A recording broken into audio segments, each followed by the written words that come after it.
Welcome everybody, and thank you for joining us this evening. Tonight we have another one of our PRISM farmers, Mike Powley, speaking, and I'm going to let Mike do majority of his introductions about his farm, because I know that's in some of his slides. But Mike and I have actually known each other or worked together since I was at Eblex back in 2007. I think I've just worked it out. So quite a while we've known each other. And I know Mike's doing some really good stuff. So Mike's going to go through various elements of his farm and probably just pause after different sections if anyone's got any questions. So if you have got questions, either pop them in the chat or pop your hand up as we go through the various elements, and then I'll either ask you to unmute yourself to ask your question, or I'll ask it in the chat if you prefer me to do that. So over to you, Mike, and thank you for offering stroke be willing after I asked you to give us your farm story and let everybody else know what you're doing. And do ask questions, everybody. Thanks, Katie. Can you hear me all right? Yep, I can hear you fine. Okay. You see that okay? Yep, we can see your tractor. That's all good. Very good. Any problems, give me a shout. Yeah, will do. Yeah, evening everybody. My name's Mike Powley. A few familiar faces on the chat as usual, so hello friends and friends I haven't met yet type thing. My name's Mike Powley. I farm at Oak House Farm, which is based around Greenhammerton and Wixley, which is halfway between York and Harrogate on the sort of the Vale of York, if you like, the flat land below Harrogate and Skipton. So we're about 30 metres above sea level, to put it into context for you. About 900 to 1,000 mil of rain in a usual year, but we had 1,400 last year, and I think we're already at 1,200 this year. Sorry, 1,200 annually as a sort of running total at the moment, so we're a bit wetter than usual like everybody else. I'm currently farming about 360 acres. There's about 120 of that is family farm, which I rent from the family. Then I have about, I think I've got another 4 different landlords after that. We rent the rest of the land off. That's all within a mile and a half of the farm set here, which is very handy. Did have some land further away, but logistics really and the expense of getting to it were getting a bit silly really. So I farm the farm on my own, so time is important to me. So I need things close to hand, accessible and workable. The farm is based around the suckler herd, 120 cows. Also grow cereals and proteins. So of that 360 acres, there's probably about 180 to 200 in grass. The grasses range from high level stewardship, no fertilizer, no spraying, through to sort of intensive white clover lays and red clover lays in the arable side of the rotation, which I'll come to later on. So farm mix there, suckler, cereals and protein. Protein in terms of beans, just important to put that in there now as well. 120 spring calving cows. We'll start calving on the 14th of March, a week before my birthday, which is great. Hopefully calving 9 weeks. I think there's 4 outside that this year, but and from the information I've got, hopefully there's about 70% of those will be calving in the first 3 weeks. Exclusively AI, and I do DIY AI, so I have that to do during the summer. So I'll come to that a bit later on.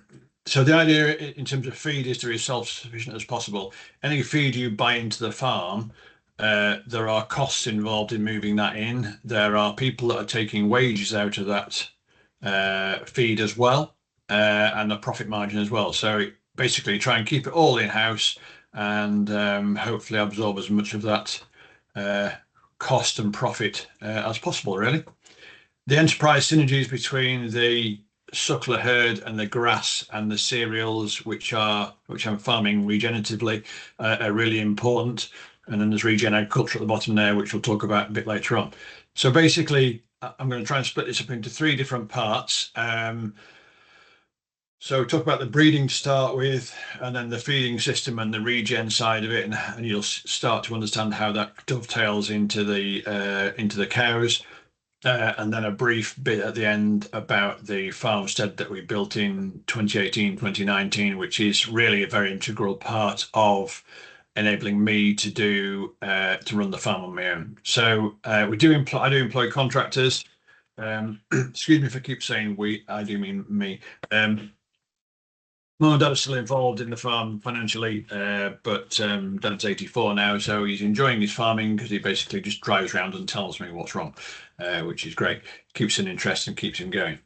Okay, so first thing, the reason why we have the breeding program we've got here, this is hybrid vigor. For those, hopefully most of you are very familiar with this, and this is the relative performance compared to a pure breed. So you've got a pure breed there at 100% at the top. And if you're doing a various types of breed rotation, you gain a little bit and lose a little bit of performance there.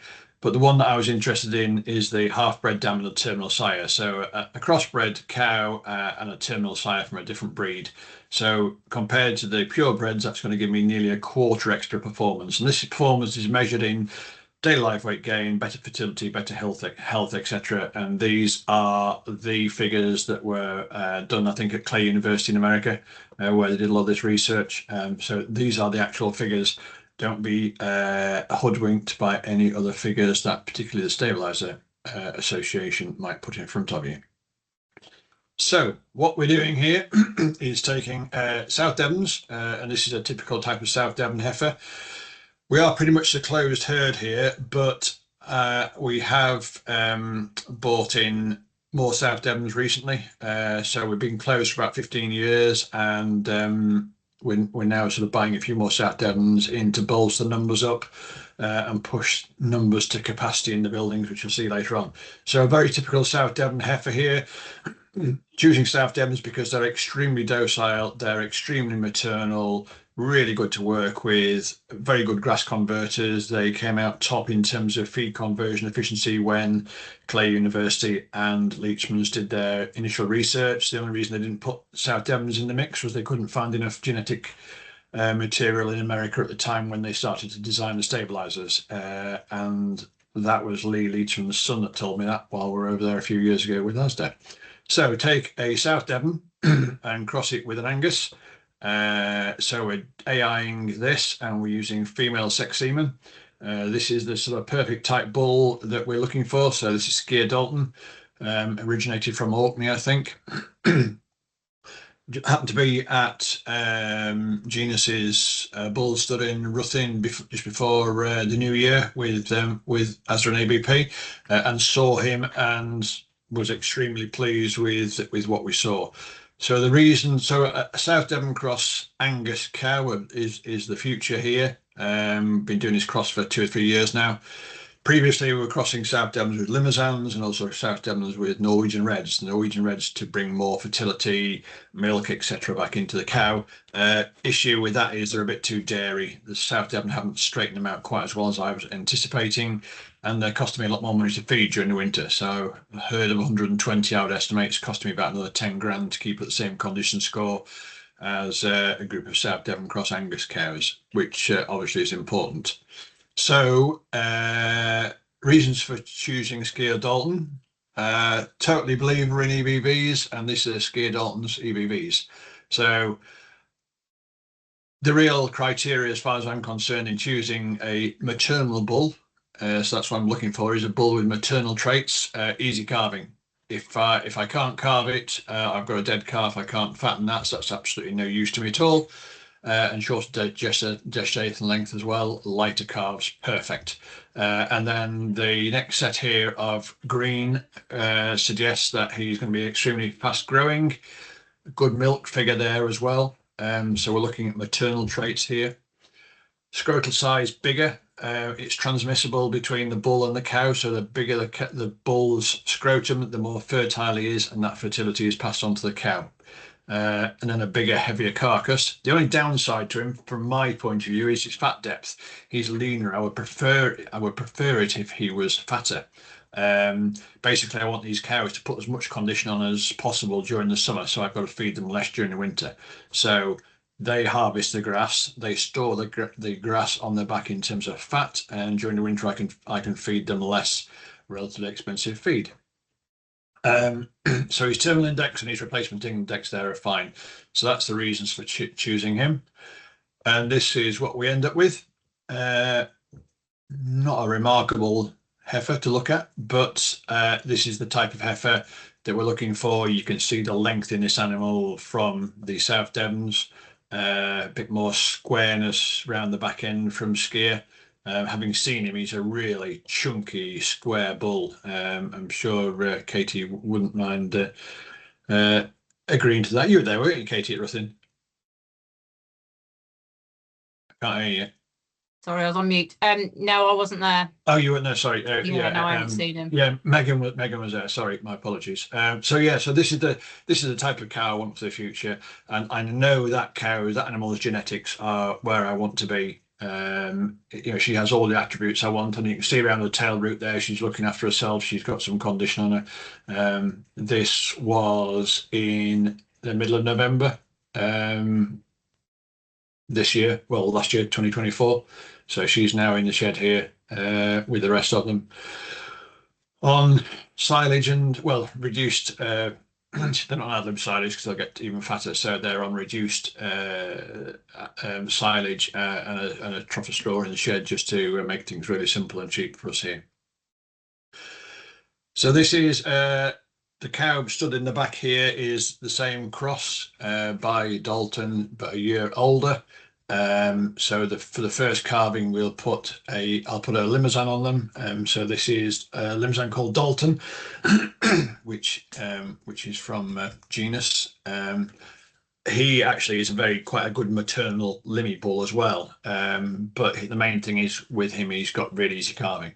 So she calved herself, and this picture was taken, I believe, on the 27th of August.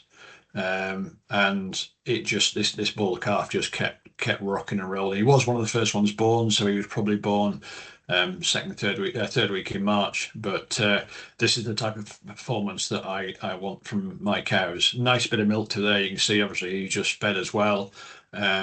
So sort of the cross is really working out for us. So once we've got this crossbred, easy calving first time with the Limmy, we'll bring. So she's now back in the shed.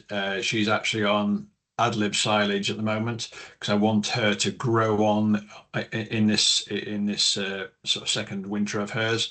We're calving everything at 2, so there is some more growth to be had from them. She'll come off the ad lib silage diet fairly soon because she's carrying a bit too much, enough condition at the moment, so I want to try and get that off her. So third and subsequent servings, we're now using Charolais exclusively. We were on blues before, had some tremendously good results, but what we're finding, particularly on the female side of it, is that the blues are quite difficult to fatten and get away off grass. So the bull calves come in at weaning, housed onto a silage and barley based diet. A bit of beans in there if we need a bit more protein in the diet. So obviously homegrown silage, homegrown barley, and homegrown beans from the arable side of things. They're on that during the winter. We'll stay inside then, and we'll just fatten those out of the sheds at 14, 15 months old. The heifers overwintered on really good quality silage, which I'll come to in a minute or two, and then they're getting about 1.5 kilos of barley a day at the moment. So analyze the silage, work out what we need to be giving them to obtain the sort of growth rate. So I'm really aiming the heifer calves can quite easily do 1.1 kilos a day without a lot of supplementary feed. So this is the type of Charolais bull we're looking at, and this is the type of calf we're going to end up with. So the Charolais bull there, whose name escapes me at the moment for some reason, it will come back to me, I'm sure. He's very easy calving. We've been using him. We tried 4 Charolais bulls 2 years ago. 2 with calves a little bit too big for us. The other 2 were good, and having gone back to the breeders, that one breeder wanted 35 pound of straw, whereas this is 8 pound of straw. So that was an easy decision to make, and I think actually he's the better of the 2 bulls. So this is the type of setup that I want to see in the future. that black cow with that calf up foot, fast growing, and basically just sort of graze them as hard as we can during the summer. We rotationally graze if possible. Last couple of years have been impossible here because of the weather. We had a very wet spring, cold spring here. We're very heavy land where the grass is. So we were struggling to get cows and calves out. They were poaching a lot. We then hit a dry spell because the grass was slow to get going. The cows had got over it, although it did recover. We didn't get the sort of grass growth we wanted, so we weren't really grazing how I wanted to do, to be honest. So my grazing plan this year has just been trying to find some grass that was dry enough for the cows to walk around on and get inside them. So this is a slightly older picture. A couple of things here. We use the collars that we bought on when the grants are available.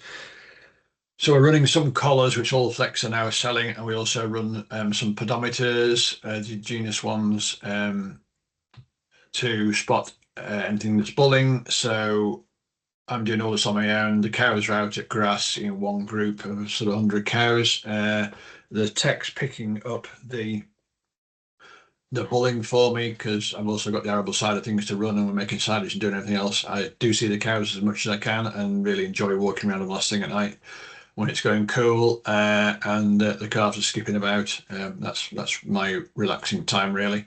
Hopefully the buzzards are flying around and the barn owls as well. It's a very rewarding time of year for me to see the next generation coming forward. So I'll be watching the cows then, but the collars and the pedometers are absolutely bomb-proof in terms of what they tell me. So I rely on them.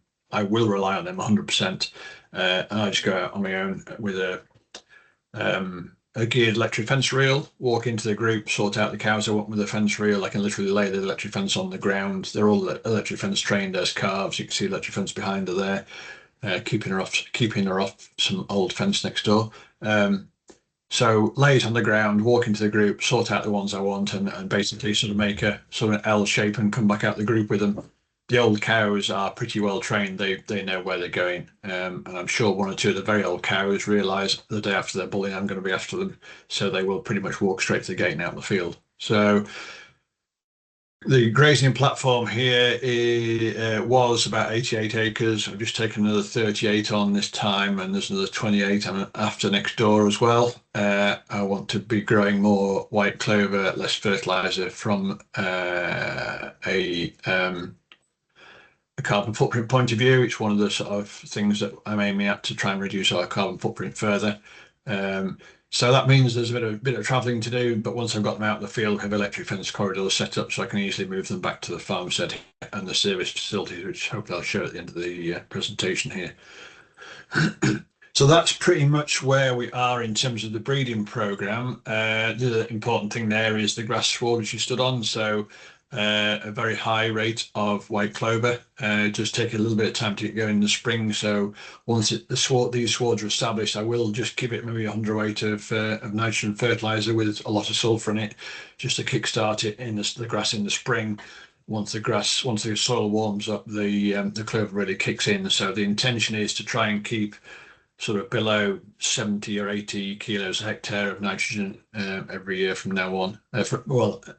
Now and hopefully in the future, if I can get this extra land, so we can spread them out a bit more, and also give me a bit more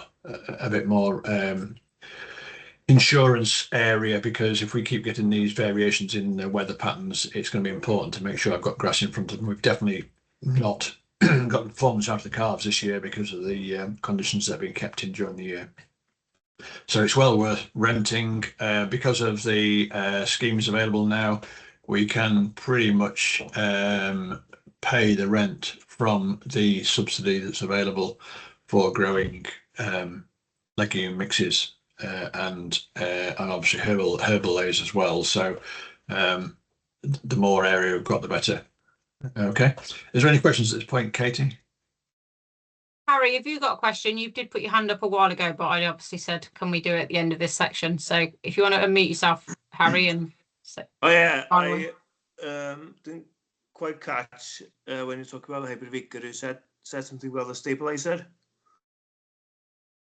Yeah, the stabilizer company have for a number of years been saying that their type of cow they're crossing is the most has the most hybrid vigor. It doesn't. They're pretty much a pure breed now, and they're trying to get breed society status. So unless you've got an F1 first cross, you're actually losing quite a bit of hybrid vigor with some of the sort of third and fourth, certainly the third and fourth generations. It's almost like going back to a pure cow. But it's a minor thing, you know. Yeah, they're bringing new genetics over, and that's a new stabilizers, new bloodlines. So that's where they're keeping them as a crossbred, basically. Yeah, absolutely. Basically, it's like bringing outlying genetics into another pure breed, really. So yeah, you're quite right in what you're saying. Yeah. Okay. Okay. Thanks, Harry. Dowie, you just need to unmute that. Yeah, that's it. Hopefully you can hear. Yep, we can hear you Mike, fine. just a couple of questions on when you're breeding from your South Devons. Do you keep every heifer calf, or do you select out of those? Have you used genomics at all to help selection? I haven't used genomics so far. Very interested to do so. Now it's more accurate with the beef. I need to look into that a bit further. Been a bit tied up with the new farmstead and stuff like, which I'll show you later on, over the last few years. So I'm just sort of getting back and get everything back in order. Yes, I'll select them if they're not growing correctly. If there's any issues with them, I won't necessarily breed from them. Obviously, ABP have got an Angus scheme, so there was some serious money to go into there. I also have a box B scheme as well. So if I can put a grown Angus heifer into the box scheme, she's worth nearly £4,000 to me. There is some butchering cost in there as well, but she's not a total loss really. So I'll quite happily take out anything that's not up to the sort of standard I'm looking for. In the past, I've sort of been through the herd, taken anything out with foot problems, anything out with big udders, really been very harsh on them. And any of the new South Devons we brought in, if they're not performing, I actually culled one this year because she hadn't got as much milk as I wanted. And obviously, if she's breeding mirror replacements, that's a really important criteria. So I'll just keep at them all the time really and try and hone it down.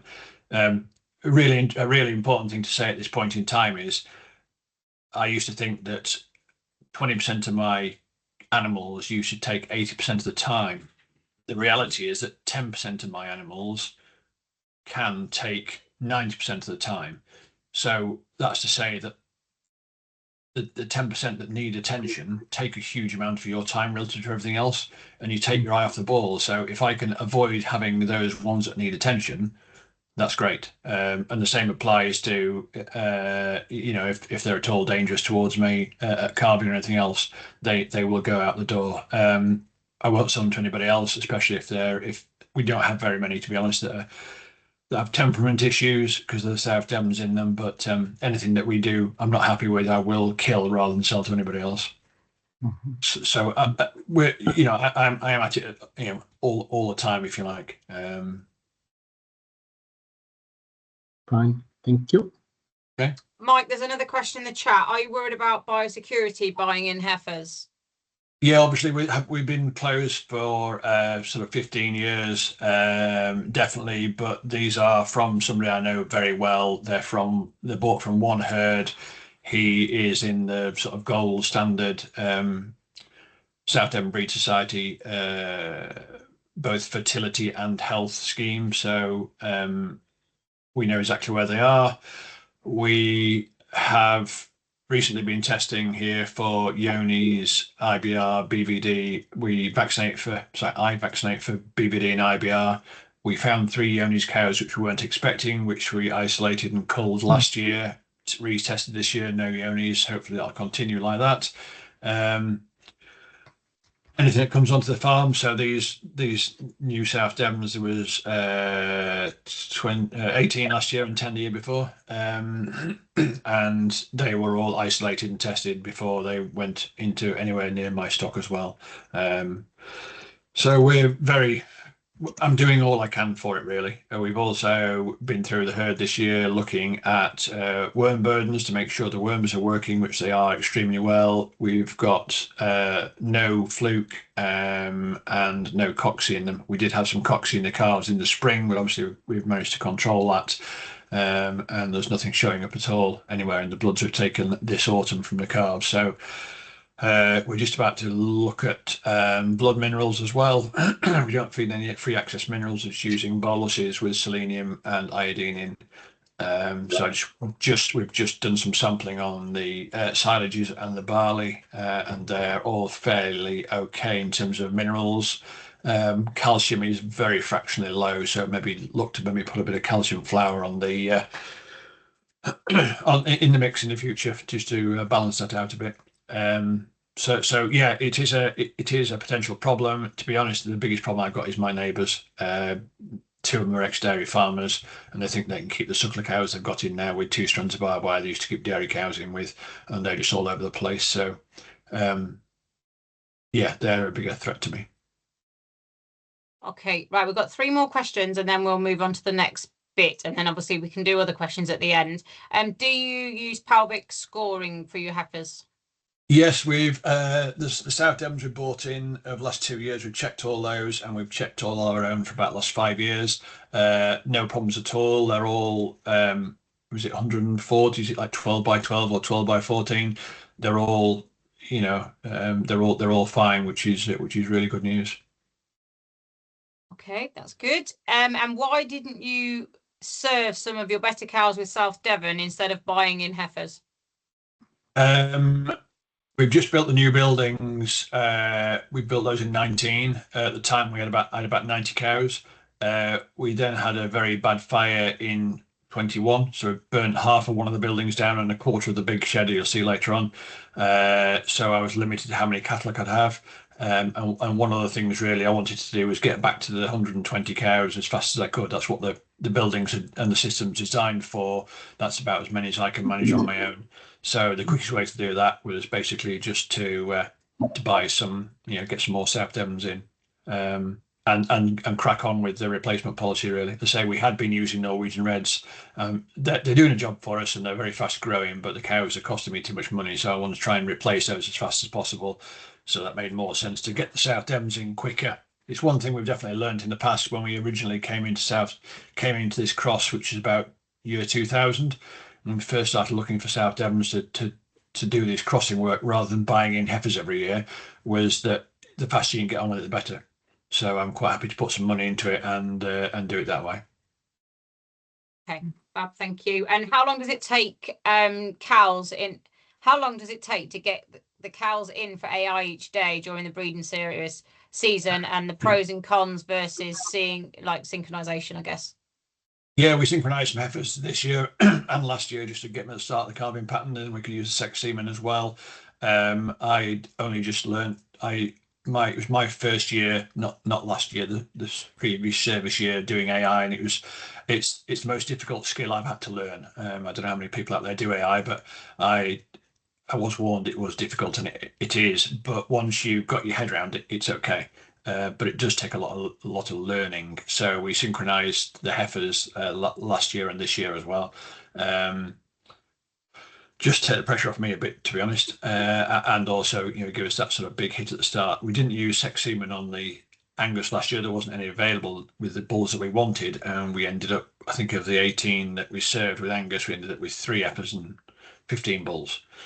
So that was a bit of a problem. So we've gone back to the sex semen this year and done that. How long it takes, it depends on how quiet the cows are. I'll identify the system identifies it. I'll literally write the numbers on the back of my hand. I know each cow by what she looks like and what she is, so I can literally walk out to the field with a fence. As long as it takes me to walk around up the field, round them, sort out, I'll bring the cows back I want, and if there's another 4 or 5 come as well and some calves, it doesn't matter because I can sort those out really quickly in the handling system. So I would have thought half an hour. In reality, the AI flask is right by the crush. The crush is extremely well set up with a vet box on the back, so it's very easy to do AI in it. The whole system has been set up so that this isn't a chore. It's you can just get on with it. So yeah, I mean, some days there's only one, and it's literally as fast as you can walk up the field, find her in the group, walk around behind her, and bring her out again. You can be done in 10 minutes if they're close to the farm. It usually takes longer to walk them from whichever field they're in back to the yard than it does to actually get them out of the field or AI them. So it is what it is. Okay, thank you, Mike. We'll let you carry on to the next section. Very good. What sort of time is it, Katie? 7:30. Oh, brilliant. I thought about half an hour for that one. Right.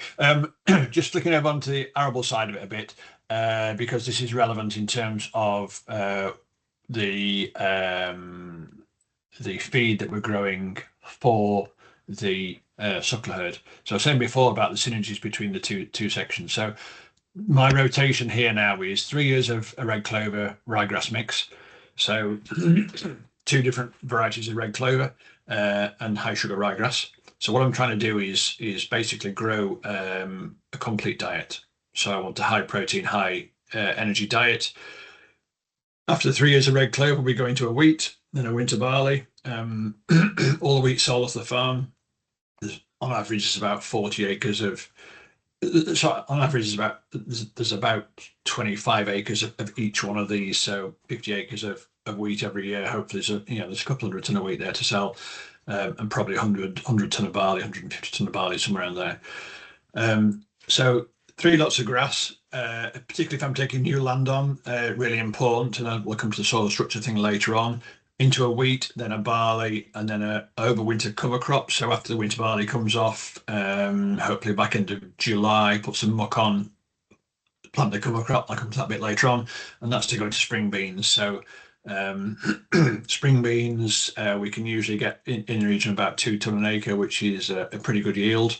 So that's, if I do require any protein to top up the silage, that's where that comes from. Any excess beans are sold off farm, or we've sold quite a bit first seed the last few years. After the spring beans, back into a wheat crop, and then into a winter barley, which gives me an early entrance back into the red clover at the start. We were growing 2 wheats, both after the clover and after the spring beans, but I want to get the cover crop in early, and I want to get the red clover back in early to get it well established and get it to do what we want it to do. So that's the rotation. That's one of the mixes that we're using. This is the herbal lay that we put in last autumn. That will tick the box in terms of herbal lay, so we can apply for the relevant grants for that. That was direct drilled as well, so I can get paid for doing that. We don't use any insecticides, so I can get paid for doing that. So this is what we end up with. This picture was taken a few years ago, actually. I haven't got, need a new picture. I don't let the red clover flower now, so what I'm looking for is a multi-cut system, basically thinking like a dairy farmer. So the idea is to cut the clover before it flowers now, and the same with the grass. I don't want to see any seed heads evident. So we're cutting hopefully back end of April, and we can do 4 cuts a year. We actually sneaked 5 in 1 year, but also we had a cold spring 3 years ago, I think it was, up here, and we ended up with sort of 3. So what I'm looking for is not particularly high yields, but the quality every time. The red clover that we had in the ground this year averaged 10.2 tons of dry matter per hectare. So that's drilled after the winter barley, as I was explaining before, and we start mowing it in the spring. First year, that first cut will be a little bit later. But this receives no fertilizer at all while it's growing for 3 years. So there's no nitrogen fertilizer goes into this field. This is this was the first year this was in red clover here. So really important, again, as far as I'm concerned, for our carbon footprint is if we can grow this type of product for the cows.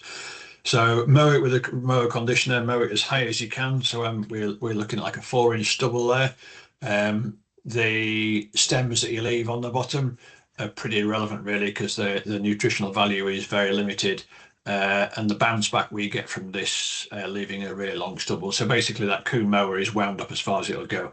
The bounce back we can get from this is just incredible. Within a week, it's absolutely green over, and we've got complete ground cover again. It just absolutely flies out the ground. It's quite scary. So mower condition it, not too heavy with the conditioner, but you can give it a lot more than people worry about, as long as you can't see any leaves flying around at the back of the mower. You're keeping them all on, and if you look at the plant there, they're all securely rooted.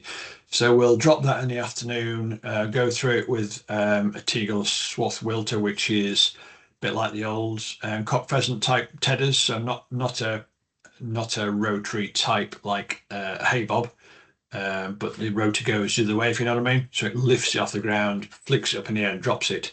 If you get a really thick crop of this and it's young and it's soft, it can go a bit flat on the floor.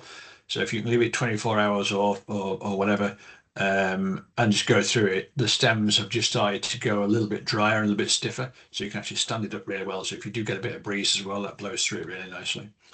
So leave it for the further 24 hours. So usually we're sort of 36 hours wilt on it in reality, somewhere around there. So row it up, 3 rows into one, and bale it. So that's what the stubble looks like when we've finished. It looks like there's a lot there. I do despair when I see people cutting it and it looks like it's a ploughed field by the time they're finished. There's no green left there at all. The speed of regeneration is incredible. I don't know if you can see it there. There's some little black bits there. That's a stubble. That's a stubble from a previous cut. So mainly big square bales, use an additive. So this is a contractor job. Any job on the farm, I'll cost it what I think it's going to cost me to do. And then I'll give the contractor ring, we'll have a chat and see what he can do it for, and 9 times out of 10 he's cheaper. It's just whether the timeliness is more important to me for me to do the job myself. So we use an additive on all the red clover, really important to get that fermentation going. It can be a bit of an issue, especially if you've got a lot of very heavy clover content in it. The more aggressive you get, the easier fermentation tends to be. So these bales are somewhere between about 430 and 530 kilos, somewhere in there generally. So bale it up. Really important to take it back to the stack before you wrap it.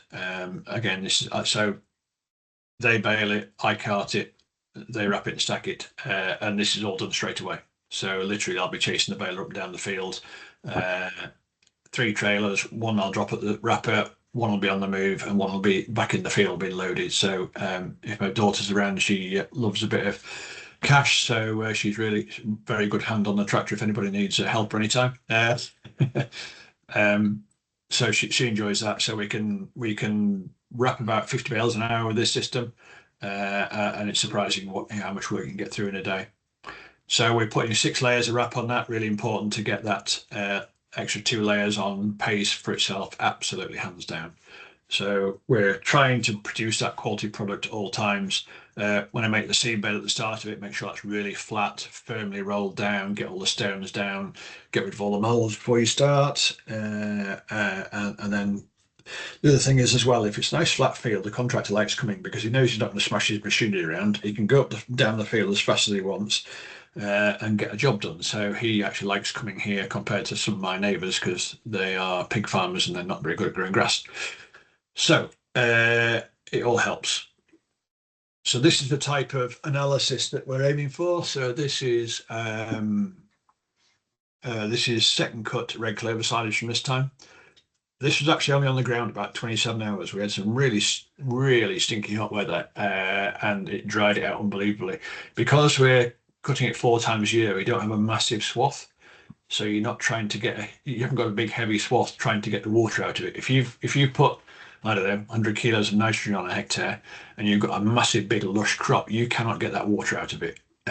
Whereas if you've got a smaller swath and a swath wilter, this is what you can do with it. So this is sort of the fairly typical type analysis. I would say this is average for what we do with the red clover.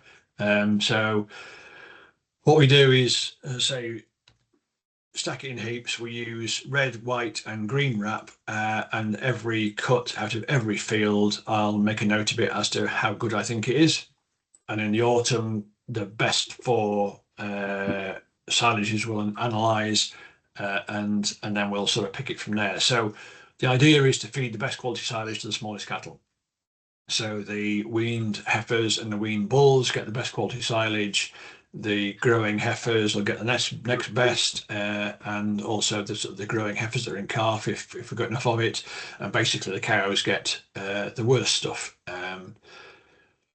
So any excess on the grazing platform in the spring, the cows will probably be eating that to start with. So we sort of start at either end of the quality, if you like. The young stock start at the good stuff at one end, and the cows start at the bad stuff at the other end. And hopefully we've got enough to get through the winter. If we end up with the cows eating the good stuff, we just feed them less of it and let them have more straw. So they've got ad lib straw troughs in the sheds. We just restrict the amount of silage we put along the feed fence. So 65D is a bit more than, 65 dry matter is a bit more than usual. You're usually sort of in the mid 40s, somewhere around there.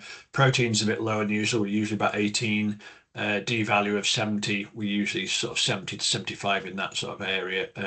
ME of 11.2. So really pleased with that. We don't tend to get a really acidic low pH with it. It tends to be in that sort of 4.5 to 5.5 range, which is fine. Ammonia is really low. Sugars are off the scale high, which was a lot of our dairy farmers in this area have got really poor sugars this year, and I put this down to the fact that we're not putting nitrogen fertilizer on it. The fertilizers really, and you end up with a very lush crop, and it sort of dilutes the seems to dilute the sugar percentage in the grass. When there's a limited amount of sunshine, it's definitely a problem. And another important figure to me is the intake figure at the bottom, which just gives an indication as to how it's going to eat, if you like. It's really important. Really important it's not too wet for the young stock, and the intake figure. So that's made up of the relevant things that are there.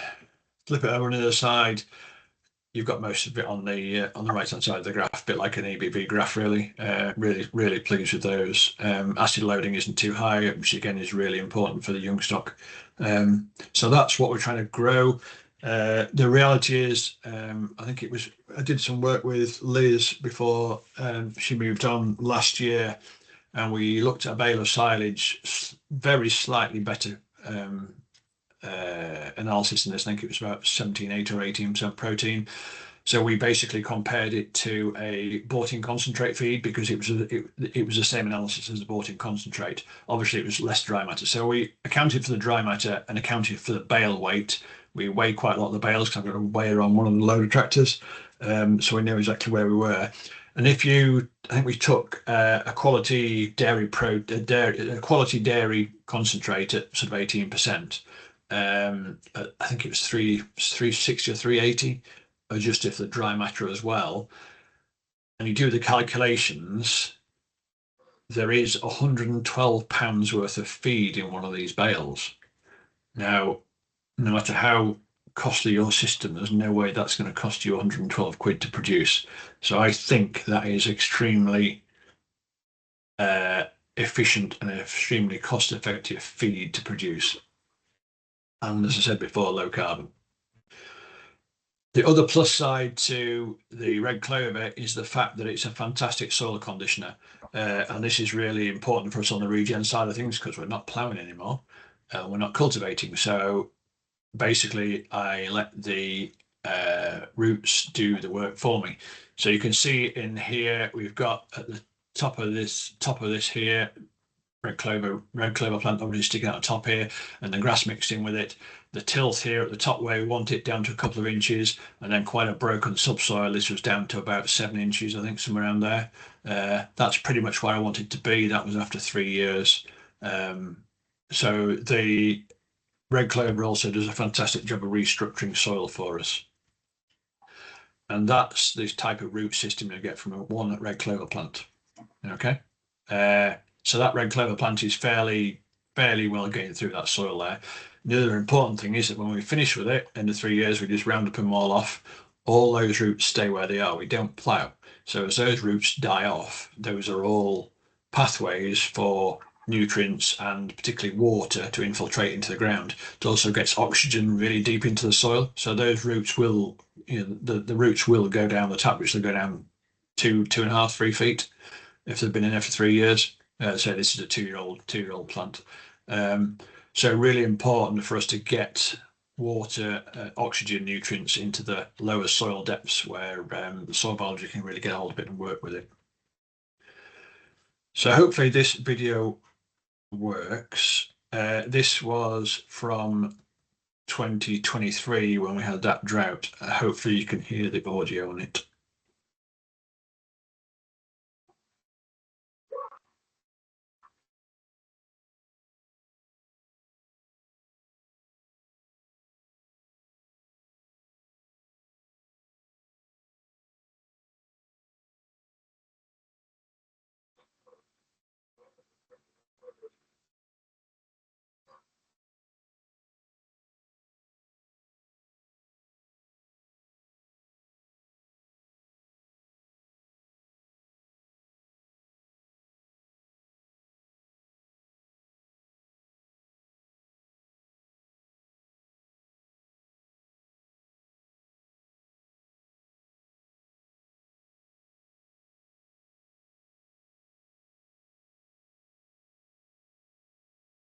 There's no sound on it, Mike, if there was meant to be. There's no sound? No. Oh, right, sorry. It's okay, we can see it. It's playing to see it, but we just can't hear it. So the first bit was white clover ryegrass mix that we use, the same mix I use for the grazing mix for the cows that you saw before with that red cow stood on it. And the brown in the bottom basically was, the brown there is basically the grass. So this was about 3 weeks after it had been cut. Had some rain after cutting, so it came through really nicely. But this was, I think, 23rd of August, I said. This was basically really badly droughted off. So it didn't kill the grass, but it just died back. You can see the white clover there. That had sort of panicked a bit and got stressed and gone to flower really quickly. But there is basically nothing on there. And then next door, same field, it's just a split field, is the red clover. So the white clover here was about up to my top of my boot. The red clover here was up to my knees. So this shows what effect the deep taproot has. So the red clover might be, you can see how high that is, and this is knee high. So you can see what happens with this big taproot that the red clover's got. So the red clover might be something to look to in the future if we do get more drier summers and more droughting times. I know some of you guys on the west coast of Ireland look forward to a drought to dry the mud up for a change, but it's something else to consider sort of going forward in terms of sustainability, but also in terms of guaranteeing that we're going to get some crop to feed to the cattle. We ended up cutting this as it was because this was flowering. I didn't want it to set seed. We cut it all. The far side piece, we were really struggling to pick it up. There was naffle on it. I think this did about 7 bales an acre. It's quite remarkable just how it grew in the drought. So just an interesting one there. Right, so what we used to do after, you can see the red clover and the grass there, what we used to do was plough it. And I think it was this day I was ploughing. I was ploughing along thinking I can drill into this, and we actually drilled the wheat straight into this with a tine drill. So, like, why am I turning this over? Why are we doing this? And bear in mind that what you see on top there was 9 inches down. And the really nice stuff on the top that I showed you before was now 9 inches under. So it just got me sort of thinking as to how we can do things cheaper, faster, easier, whatever else. I was quite a good ploughman, really. I was quite pleased with that, really. That's actually after beans. Bean roots are fantastic for reducing tilt. It's incredible. And then we went on and did this. So as you can see from that picture, you can drill straight into that. So why the hell was I doing this? Because that's what I've been taught to do, and that's what everybody else did. So I, in the usual manner, I sort of started thinking outside the box a bit. So as to put a a soils group together, sustainable soils group together, and put us on an aeroplane, and we're going to cross to America to visit Gabe Brown. So this is Gabe Brown's actual ranch. So that's me there, a really good looking one in the middle. I love this muted audience. They can't talk back to you. It's great. So we all went out there. There's Piers Hughes there at the back, which is their cultural manager. There's, I think that's John there, John Cherry, that you'll know from Groundswell. Anybody that's been there. Charlie Morgan there as well. And just a group of us. So we were out there for 10 days and that sort of transformed my thinking in terms of soils. I was very fortunate. Everybody piled onto the minibus and a few of Gabe's guys as well. No room to sit in there, so Gabe said, "Oh, come in the truck with me." So I spent a day driving around Gabe's farm with Gabe, talking to Gabe about soils. It was awesome. It really was. If you haven't come across Gabe Brown and you want to know more about this, there are loads on YouTube. Just put it's Gabe Brown, Gabe Brown. Stick that into YouTube search and it'll pop up all over the place. You want to be looking for Gabe's 5 sort of theories as to how to regenerate soils. His story as well. I won't go into that tonight because it's a big story. But Gabe's 5 principles are no till, so do not move the soil. What he calls soil armor, we call ground cover, so leave the residuals of the crops on the ground at all time. In his case, he wants to protect it from high and low extremes of temperature. We want to do the same here. It keeps the ground cooler during a hot summer and gives it cover and keeps it warmer during the winter, so stuff grows quicker in the spring. And also all that crop residue is what's going to feed your soil biology in the future. Keep a living root in the ground at all times, so that's why we grow the cover crops. We don't have very much time between crops. You need livestock in the system. The biome that is the rumen on cows and sheep are really important because they're going to produce a lot of the bacteria and also help to stimulate the fungi growth in the manures, which will then go onto the land and help to seed the soil as well. And then have plant diversity. So in a natural system, we don't have, nature doesn't have monocultures, it has mixtures of. So we have 10 different plants in our cover crop mix at the moment, all with different rooting depths, all with different priorities in terms of what they want to do, as an example, in terms of bringing other plant nutrients up from deeper depths. So when I came back, I went out and bought this uni drill, which actually came second-hand out of Shropshire. Remarkably, this drill was actually trialled on the next door farm to where I am now in Yorkshire, and was then driven by a guy on a Fergie. I'm not sure what Fergie it was, from Yorkshire to Shropshire. It takes a long while in the car, so I don't know how long it took him, but he took this drill down to Shropshire, demoed it down there, and the guy he demoed it for bought it. And then I bought it off the farm and brought it back again. So what we do in the autumn is round up the grass clover mixture off, which is what here, and it's drilled straight into it. I showed you before the tilth on the top. That tilth's there underground. Important not to put compaction in it, so get some big chunky tyres on the tractor. These tyres have got 8 psi in, okay? Bit of front end weight just to give you the traction. The tractor weighs about 5 3/4 tons. Could do a little bit more weight on the back with some of the hillier fields, but it will pull this drill quite happily. This is a 4-meter uni drill. So what you've got is a wheel at the front, 2 coulters and 2 press wheels on the back. This system here, the single press wheel of 2 coulters and 2, they float free the frame, so there's a spring at the front and the back. When you're drilling, you lift the wheels at the back of the drill off the ground, so the 4.5 ton weight of the drill is on these discs, so you can pretty much drill into anything that there is going. It's remarkable what it can actually do. Okay, so that's what I use now. Sometimes drill some of the grass seeds, the really small grass seeds, especially with the herbs in, with an old Accord air drill, just to try and keep them shallower in the soil. So this is a really good example of what we can do. This is a field that we took on that had been maize and potatoes, which are the worst 2 combinations for soil, for about 9 years. This was the wheat crop. You can just see the wheat seeds there.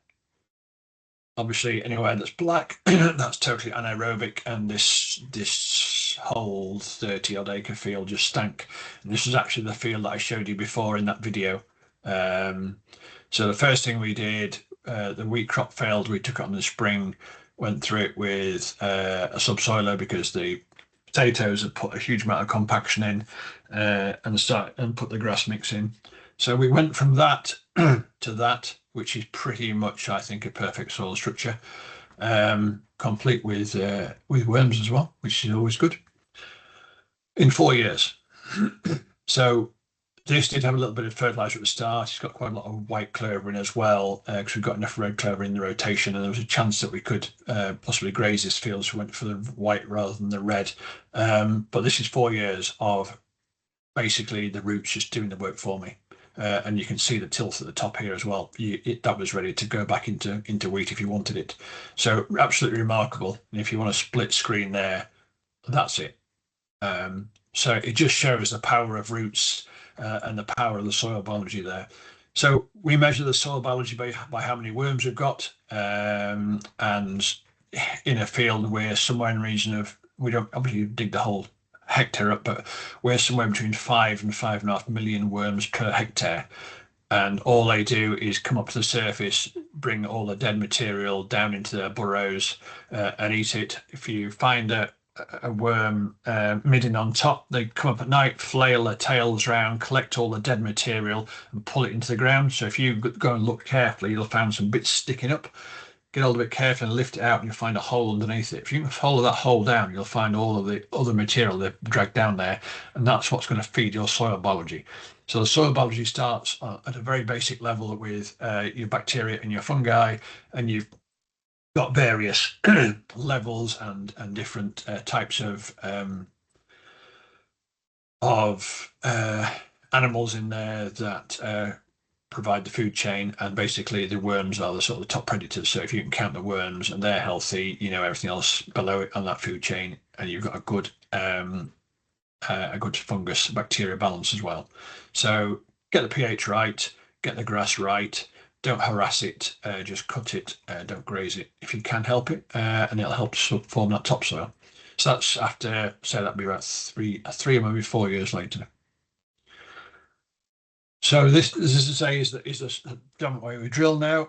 This is what it looks like when you drill the field of grass with wheat. The discs are only at 7-degree angle, so they cause very little disturbance. Press wheels right behind them, and actually those marks are really what the press wheels left. First time I did this, which is actually this field, it scared the hell out of me, thinking this isn't going to work. Fortunately, it wasn't too close to a main road and not many people could see it, so it was a good field to try it in. So you go back 3 weeks later and realise that, hang on, there is a wheat crop there. A bit difficult to see.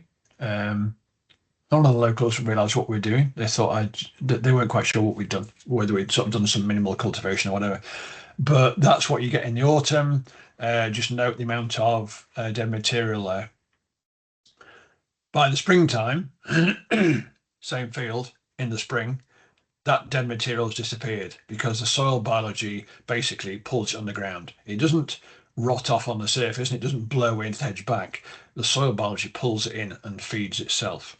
So this is what the same field of wheat looks like in the spring, and this is near harvest time, and this was I think a 4.2 ton crop of wheat. So we just grow feed wheat because we aren't able to really chase the milling quality, and I don't want to be throwing a lot of fertilizer at it. So we're now down to 160 kilos of nitrogen a hectare, and we're still in that sort of 4-ton club somewhere around there. Best yield we had was 5.3, but that had 200 kilos when we were starting to bring the fertilizer down. And as time goes on and we get more nitrogen in the soil bank, we'll be able to bring that figure down a lot further as well. So cover crops, drill the cover crop straight into the winter barley stubble. Mixture of cover crops, lots of different species in there, all at different stages here of emergence. What I use as a good tool for how the crops are growing is my dog. So you sit Max down there and you go back every week. Sometimes you bring Ted with him and you take a picture. So that, oops, sorry. That one was about week 3. That one was literally, I think, 5 days after it. So there's a bit of vetch there. There's all sorts of things in there, which is really good. 3 weeks, 4 weeks, bit of rain, 5 weeks, 6 weeks. 7 weeks. Can't see the dog. And then at about 9 or 10 weeks. So by then you've got a huge biomass starting to develop here. We've got a mixture of radishes and kales and turnips and phacelia, golden pleasure, vetch. Didn't put any clovers in this. Basically, we spread muck on this before we plant it, so it has an energy, a fertilizer source. This is what it grows like. Hopefully, this is another little bit of a video. This video was taken on the 24th of December 2023. There was actually some bees flying around. So the purple is the really important one for the bees. That's phacelia. That's flowers and flowers and flowers. If you've got any plant recognition, you'll see what's in there. A bit of fat hen there, which shouldn't be there. But this also has a fantastic beneficials effect. So we had David George down from Newcastle University on a farm walk this autumn here, and he's an entomologist, and he was using his sweep net to look through this type of cover crop, and within 5 minutes he'd identified probably 30 different species of insect, some of which he said he hadn't seen for quite a few years. So he actually took, I think, 4 or 5 different samples back to show people, because he hadn't seen them for a while. So this really does, it's not only what's doing to the soil, it's also supplying the bees with food into the autumn. When we get these more open autumns, we have a beekeeper that keeps some bees on the farm here, and he's struggling to get his bees to stop in the autumn, whereas we can feed them for him longer. So in the spring we sorry, it's going again. In the spring we just kill this off. We round up, and that crop there, we end up with a fresh weight of 61 tons per hectare, which is quite phenomenal, really.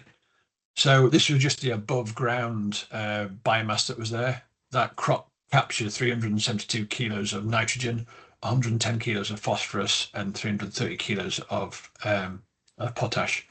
So the fertilizer value there was somewhere in the region of towards £600 per hectare.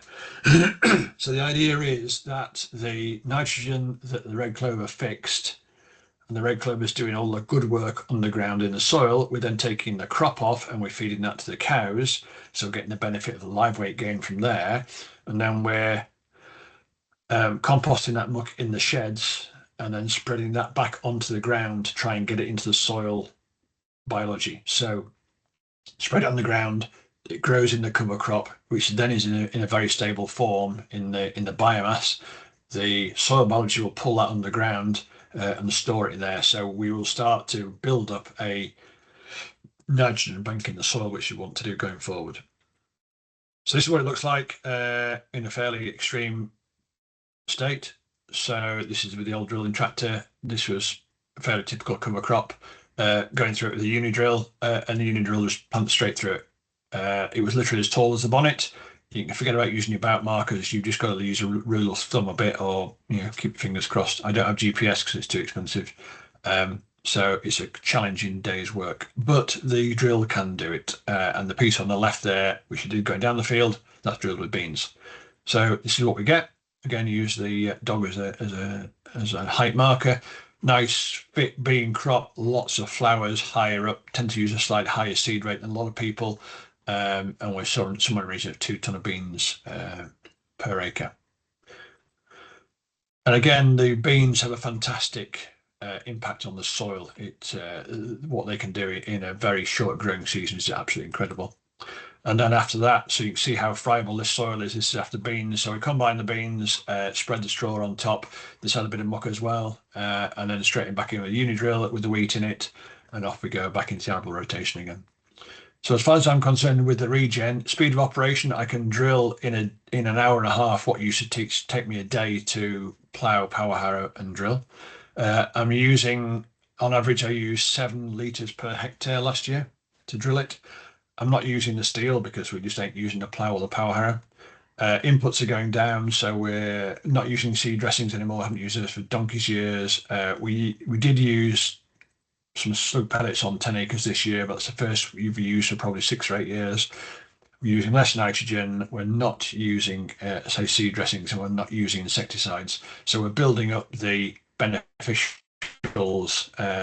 insects that are killing the problems. One thing we did find was a huge amount of parasitic wasps, which basically prey on aphids. We're improving the water infiltration. The natural value we're improving. We're still really struggling to get our heads around just how good that is because of what we found this year, especially water quality. We're working with Yorkshire Water very closely. They like this because we can get water infiltration, no runoff. So the water that falls on my ground takes 3 weeks to get to York rather than 24 hours, so it doesn't flood York and it's not full of soil when it gets there. And possibly in the future, whether it's with the further supply chain or outside sourcing, there's a chance of carbon trading.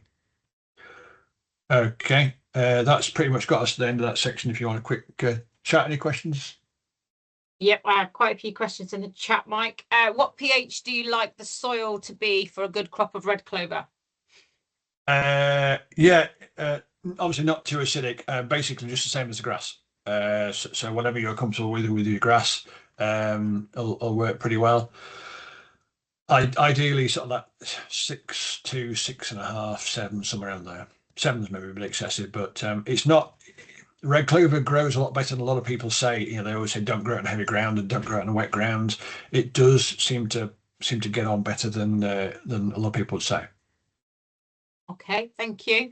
And do you give the young cattle straw alongside the good quality silage to keep it in them, or can they handle it and stay clean on it?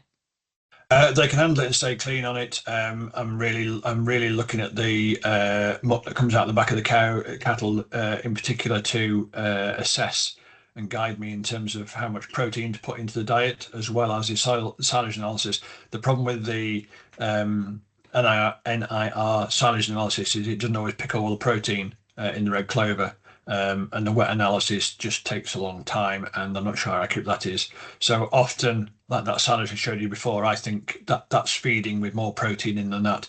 And I've actually taken the beans out of the diet because it was going through them like spring grass. So don't have a problem with that. I don't have a TMR. We're just trying to keep it cheap and simple. So feed it out with the McHale straw chopper. It also has a sort of silage setting where you can feed out down the feed fences with that. So basically do that, top dress the barley onto the top, literally a barrow and a bucket, mill and mix all the barley here in an old mixer I bought second hand. So just keep it simple. So I can't actually incorporate the straw into the diet. But with it being such a forage-based diet, it shouldn't really be an issue. Okay, thank you. Do you ever struggle with fruit fly in your wheat crop after grass and red clover? No, not at all. I think that's because the beneficials are there. We found a huge amount of parasitic wasps, and these parasitic wasps are absolutely minute. It's what you'd maybe describe as midges. But David's, a qualified entomologist, he knew what he was looking at, and he was astounded how many there were there. So we're thinking that they were dealing with a lot of the potential problems. Okay, I'll do one more question here, and then I've got two people with their hands up. What do you think of replacing ryegrass?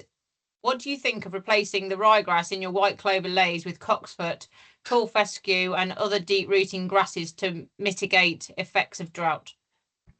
That ground we're on there is a sandy loam over a sandy subsoil. Yes, it would do. The problem is that the cows don't particularly like eating it. So you can produce it, but actually getting them to eat it can be a bit of a problem. And certainly getting the quality of silage that I'm trying to strive for. So that was an extreme situation. I've not really had ryegrass die off as badly as that before. So I would tend to stay away from the cocksfoot and timothy type things. Certainly where we are, it seems to work better with the red or white clover and the ryegrasses, really. Okay, Harry. Just wanted to ask about Roundup usage, and could you do without it at all, or is it integral for your operation? Do without what, sorry, Harry? Or Roundup. Roundup. Like glyphosate. Oh, sorry. Yeah, that will be a big problem to us, obviously, because we're not ploughing, and we can't really kill the grass any other way. I don't think they'll ban Roundup now. I think that risk has died down. I would prefer not to use it, but it is a relatively there's no such thing as a safe chemical, is there? But I think it's a relatively safe thing to use. Okay, Dowie. Yeah, like Harry, we farm without the benefit of SFI. If there weren't those payments, what would your cropping and rotation look like then, Mike? Exactly the same. Right. I've been doing this for 15 years. Okay. The bonus is now that they're paying me to do it. So it just makes so much sense to do. If I can, the crux of it is produce that really good quality forage, and the red clover is just perfect for it. So yeah, we knew SFI was coming, and I was hoping that we would get paid for it, but we're getting really well paid for it. So it's great. No, you just said like those herbal lays pay the rent. Yeah. If I can do that and I can get the red clover established, the only silage cost I've got then is the initial establishment cost in the seed and actually making the silage. So I'm probably producing a bale of silage for 12 or 13 quid. That's not including my time to mow it, cart it back and feed it out. But so if you said 20 quid, that's definitely an all-in price by far.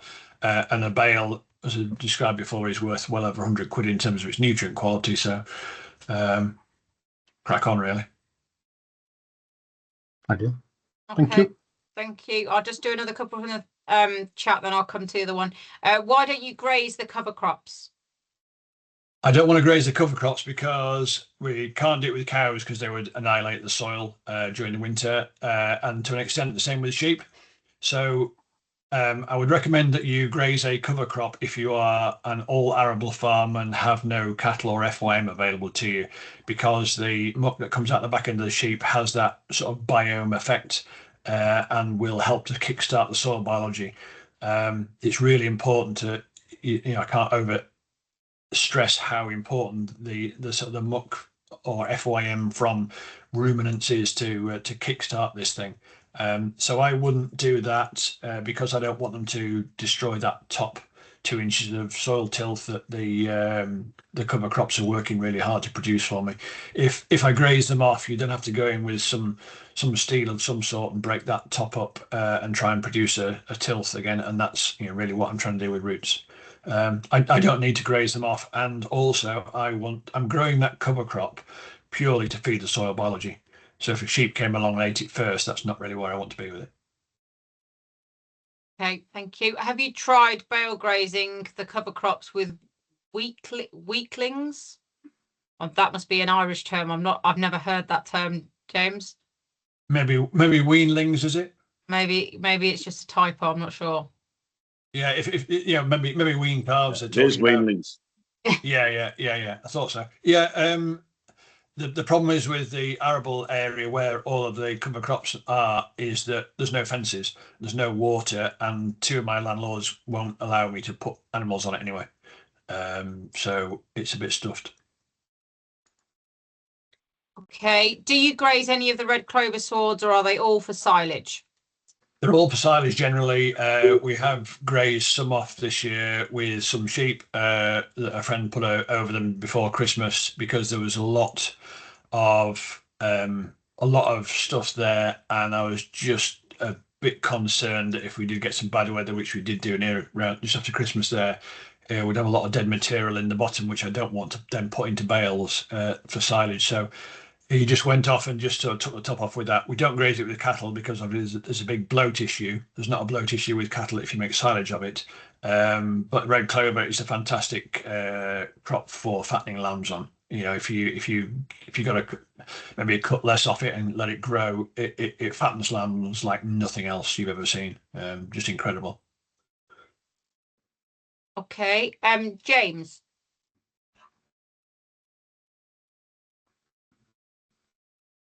Just want to, you're unmuted Oh, now. yeah, no, my question was, because you moved the red clover lays to a multi-cut system, so you said you've gone from not allowing the red clover to flower and then going to 4 cuts, 4 or 5 cuts a year, alongside having the herbs in it. Are you managing to keep the herbs going under that system? The herbs, to be honest, are struggling at the moment. I'm not relying on them in terms of I'm not relying on them in terms of the feed quality. I'm putting the herbs in purely for the SFI. If it wasn't for the SFI, I wouldn't put them in. Would you? Are you not?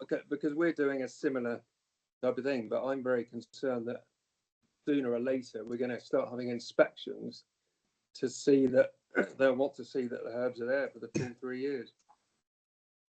Are you not concerned about that? Well, no, it does. At the moment, there is no criteria with an SFI to say that it's got to last the full 3 years. If you can prove that you put them in the first place, and ideally take some pictures that you can verify when they were taken, etc., and provide the seed bag tabs to show when it was drilled and where it came from. As far as I understand, at the moment, that's the case.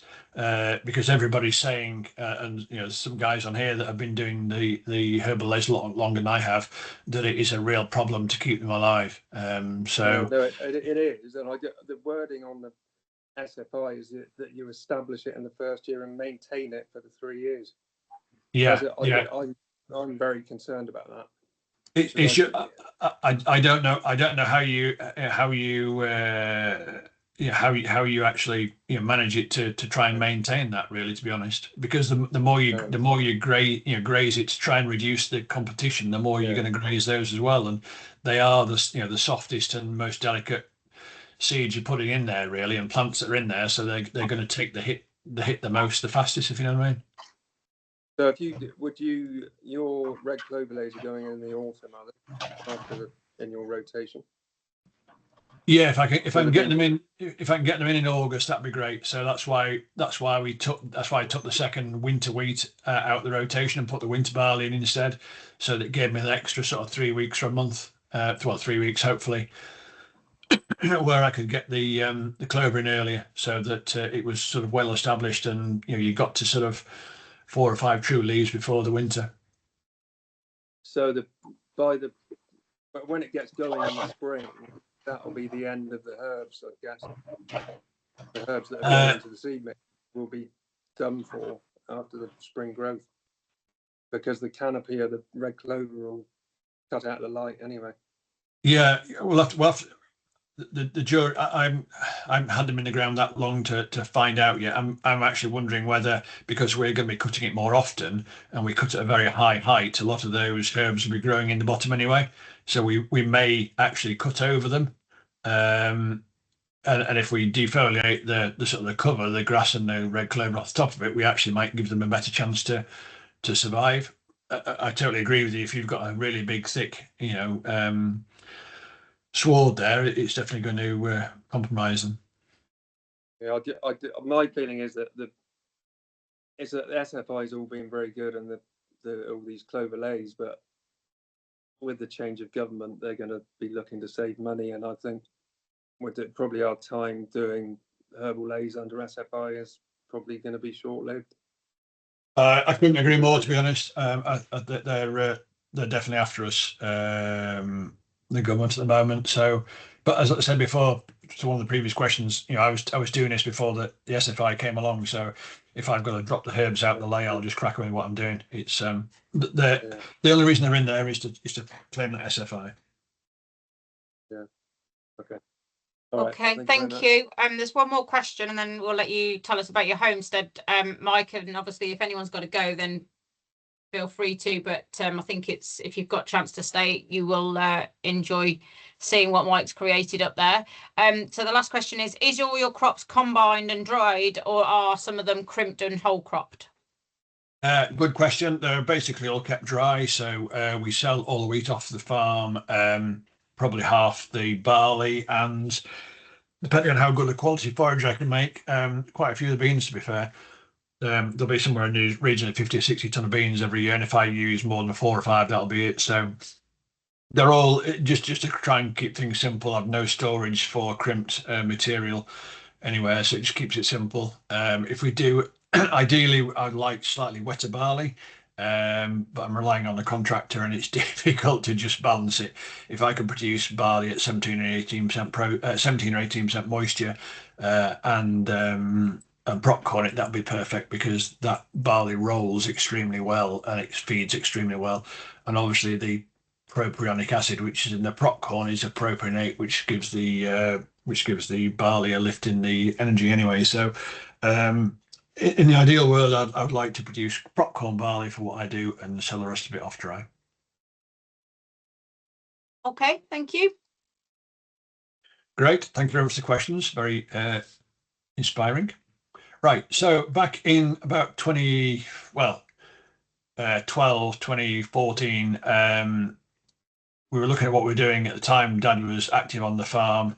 We had Elm House Farm, which is the home farm in the village here. We rented 2 other farms, which were about a mile away in 2 different directions. So like a triangle of farms with a mile down either side of it. We were running about 80 cows, and I sort of worked out one year that we were putting nearly 1,100 hours a year on the tractors, just moving around between the farms. Dad was obviously getting older and wanted to take it easier.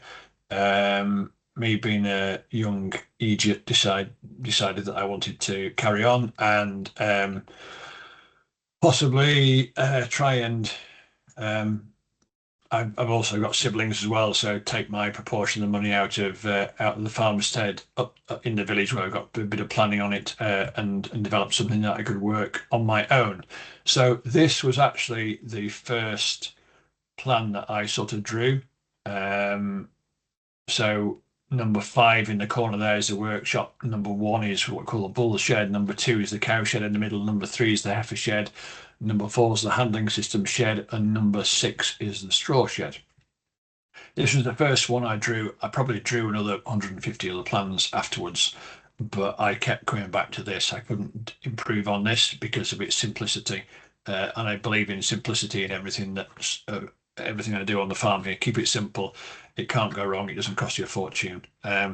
This costs a lot of money to build, don't get me wrong, but what we've got now is awesome. And every morning when I go across the road, so the lane, the gate is on the left hand side. There's a little lane there. We've also built a house in the field across the other side of the road there, which is where we live now. Every morning when I walk across the road here or walk into this farmstead, I smile, because it is a fantastic place to work. Started in 2018, so that's the 10th of January. We built the workshop shed, which is actually behind me here, and that's the main cow shed going up. So all the sheds are 150 feet long. That shed is 90 feet wide.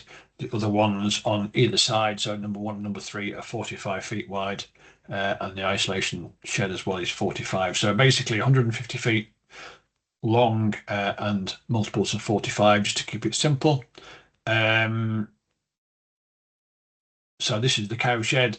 So this is clear span, vented ridge, feed fences down the outside, flat concrete at the back. The piece at the front here on the left hand side, we cast that later on, and then we put a pattern in it for them, and then the feed on the outside. So that's basically the bedded area. You can see there, the bit that we've got a concrete is now the scraping passage at the front, which is scrape out twice a week.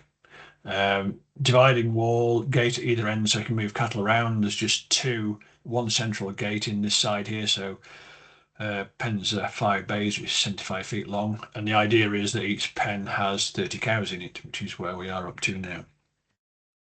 That's the pattern surface. So that's just a roller that we roll over it as it's going off. Does a fantastic job.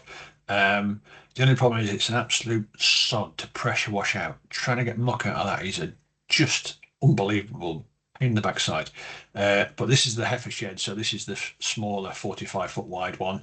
Obviously the cow shed's on the right hand side there. We can divide this up into, well, pen size we want. There's water troughs at both ends and in the middle outside. The feed fences are all designed for different sizes of stock. The brisket, concrete brisket there are set at a certain height, so this is 4 inches lower than the cows one across the way. They're just concrete in the central feed passage there. And the neck bars is adjustable as well, so it can put different sizes of stock in it. So this is what we ended up with. This is the bull shed at this end. So if you look, think about that plan, that's the one nearest to us. Cow sheds in the middle, and the heifer shed on the far side, and the handling system shed at the very far end there. This is before the straw shed was built, so we've got a lot of straw in here. I hadn't got a full complement of the cows at the time, so most of the straw was stored in there. The downside to that was in 2020 we had a fire, and we burnt nearly, well, where that straw is in there, this is the previous year, that burnt, and half of this shed on the left hand side here. It was devastating. I won't show you the pictures because it was just grim. We had 9 fire engines on attendance, 2 tenders, and they basically said, we can't put this out, we'll just sit here and stop it burning the rest of the sheds down, which they did for 5 days. It burnt for 5 days until we went in with a loader and a lot of water and put out what was left. But it was just a war zone. They had a thermal imaging camera with them, and we got to nearly 900 degrees in the middle of the, and it was straw and hay that was burning, 900 degrees in the middle of it. So it blew all the concrete floor, blew all the concrete panels, bent all the steelwork, the woodwork disappeared, the roof disappeared. We found bits of glass fibre from the roof lights a mile away. The updraft was incredible, and the heat. So this was before it was burnt, but now we put it all back together again. So thankfully we're well insured. Loss adjusters are fantastic, but I don't want to go through that process again. So this is what it looks like from the outside. So from the feed passage, the feed passage is 20 feet wide between the sheds to get good ventilation through the sheds, and also be able to get up and down quickly with machinery. No point in making tight areas. So you can see the pointer. Hopefully you can see the pointer there. You can see the adjustment on the post there, so we can move the neck rail up and down. The feed fences, the feed area here is raised up because I don't want muck and rubbish blowing into the feed. Feed's approximately a third of the cost of keeping those cattle, so I want that feed to be as clean and as palatable as possible. So that's raised up for that reason. So it stops stuff that's been blown around the yard and water getting into the feed, keeps it nice. Also, this is 100 mil, 4 inches higher than the inside of the pen, so it actually means they can reach it a bit here as well. So they can actually reach out nearly a metre here, so we can pile a lot of silage on here if we want to. And we just stick a round bale feeder in with the straw in. So this will be in the afternoon. They've eaten the silage. They're obviously extremely happy with themselves. They've got straw to eat. What's not to like? Another interesting thing here, we put twice as many roof lights in as usually recommended. Light is energy, so the more energy I can get into that shed, the more drying effect we have. So it dries the straw up, and we use less straw as a result, because you've got a good drying effect there as well. And cows are used to bright outside lights, so keep it as airy and as light as possible, and it is all of those things. Just another picture there. You can see the central gates there. We had straw in it at the time. This is now completely full of cows. The gate on the left-hand side there, you can see just inside the stanchion, that's the one at the end of the central wall. Say it's got a vented ridge with a 600 mil wide protected vent, so good stack effect in here. The other sheds are so narrow we didn't bother with it because the wind basically blows straight through. So this is the heifers. To say they look content is an understatement. We bed down twice a week, so usually Mondays and Fridays, so this would probably be a Monday by the look of it. We've got straw from the arable side of things. We're buying the 60 acres of straw, which is the only fertilizer we're buying to the farm. We've not bought any P&K for probably 15 years now. So the straw that I buy in is really the only source of P&K I'm buying in onto the farm now. So this would be sort of probably soon after weaning by the size of them. They look a bit sparse in there. Now we're up to capacity. We are properly full. So wash the sheds out every spring. Try and get rid of any pathogens that might be in there. Try and keep it as healthy as possible. I have a big pressure washer goes on the back of the tractor, a PTO powered one. I think it's about 17 horsepower it takes to power it, and you can shift some muck with that. So I can wash one of these sheds out easily in a day with that. So sort of try and keep it clean and tidy. This is the bull shed at the other side. You can see how light it is in there. It's like daylight. We have no backs on the sheds, just a bit of Yorkshire boarding at the ends. Nothing ever died of fresh air. And I believe that beef cattle aren't temperature sensitive until it gets down to about -6 or -8. What we find is even if we have a snowy night, they still lie exactly down the back of the wall here. They're quite happy to do so. Didn't put any gates along the front of the pen here. This would be the usual sort of gate line between the two posts. So what we do when I scrape out is I just run an electric fence along here. That electric fence trained as calves, run an electric fence along, keep them on the back, scrape the front out with a tractor and loader straight into the trailer up the field where we're going to spread it in the arable rotation. So that works really well, really simply, but also it means there's no bullying. So we've worked on farms and seen farms where there's rows of gates here and an access gate at either end. You get a bully animal stood at either end, and the rest of them don't want to come forward and feed. Whereas these here can come on and off this bedded area here wherever they want to. So it is a very relaxed atmosphere in the farm, and it's something that people comment when they come here. Is that you don't hear an animal. There's no bawling, there's no clattering of gates, there's nothing. They're just peaceful, which is fantastic to see. Mike, there's a hand up and a question. Harry, do you want to ask your question? Yeah, just conscious time and I need to get on. But just wondering about your cows. Yep. My 2 cow weight and what they can just go out weaning. Yep. And sort of what sort of carcass weight you get from their progeny, basically. Yeah, so what we're aiming at is to try and get as close to 400 kilo carcasses as we can with the bulls.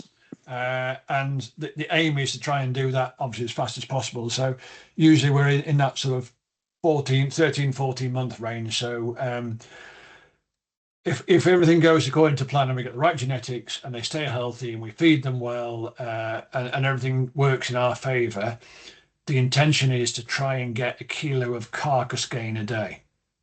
Now, that takes a lot of doing, but we have achieved it with the bulls as a whole, and we will have bulls this year that will do that individually, but we won't do it as a group. So that's the type of thing I'm looking for. In terms of mature cow size, we're definitely bringing that down with the use of the Anguses compared to where we were.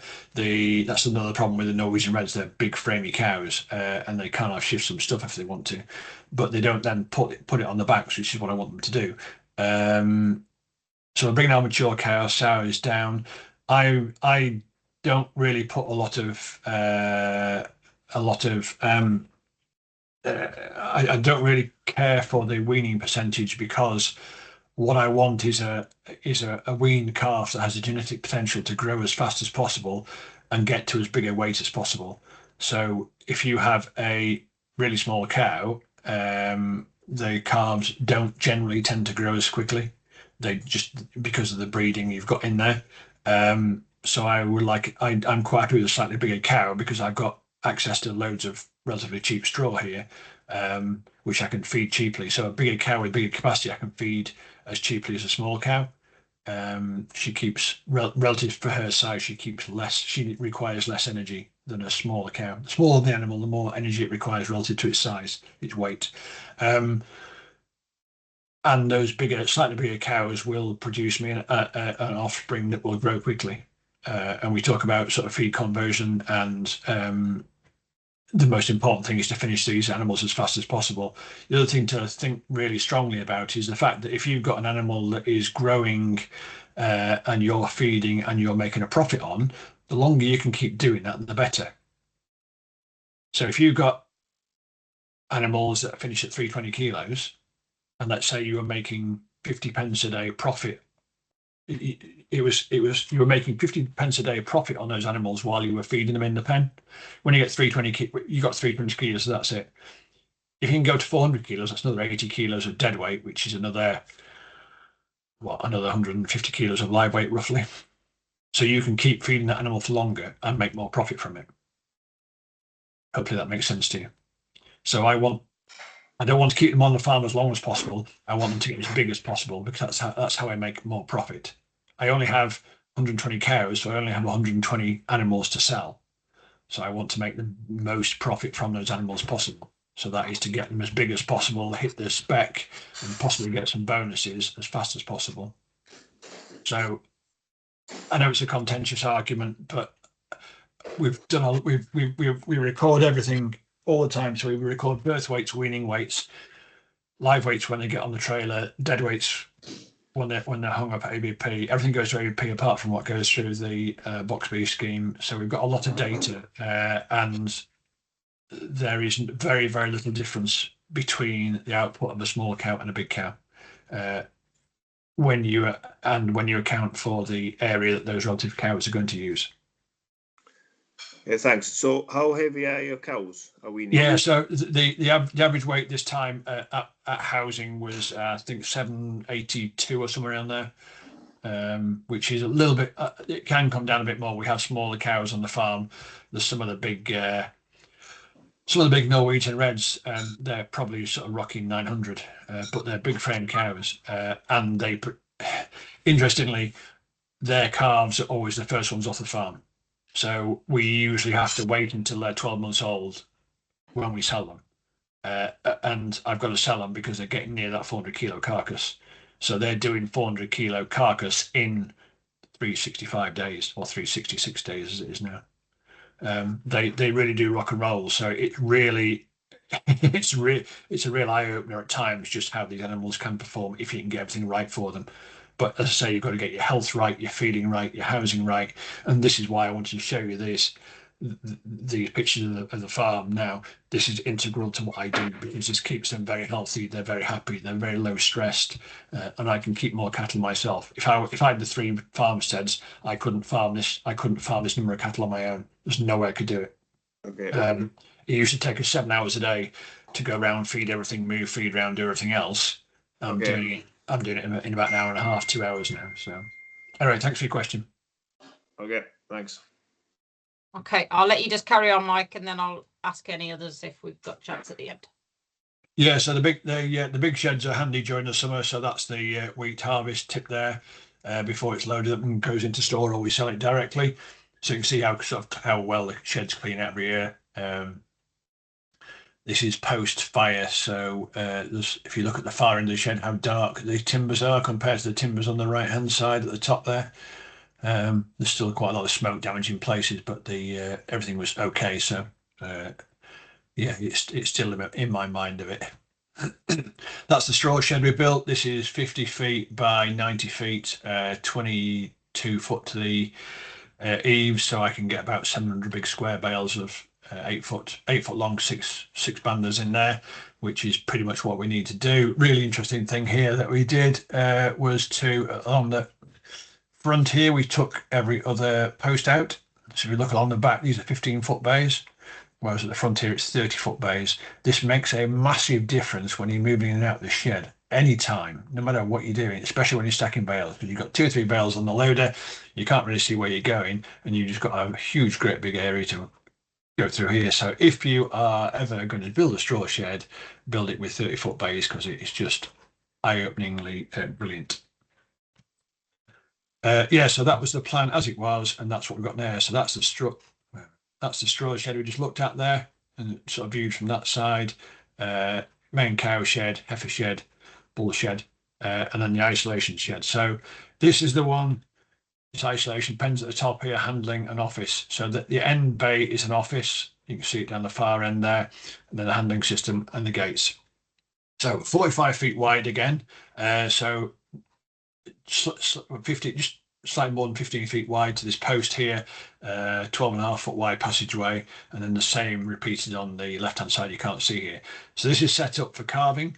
So the gates are, these gates here are forward, so we've got individual pens, there's water in each pen. All the gates open at this side, so when we let the cows calve where they are in their big social groups in the shed, go with the wheelbarrow, chuck the calf into wheelbarrow, and the cow just follows me. So we don't have any gates or anything outside. The cow will just follow you. Even the heifers do as well.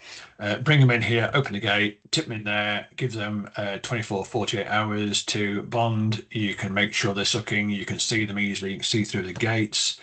It's just a fantastic piece of work to work with. So there's 13 individual pens like that during the calving time. Hopefully they're in there just for 24, 48 hours until I know that they've had some really good feeds.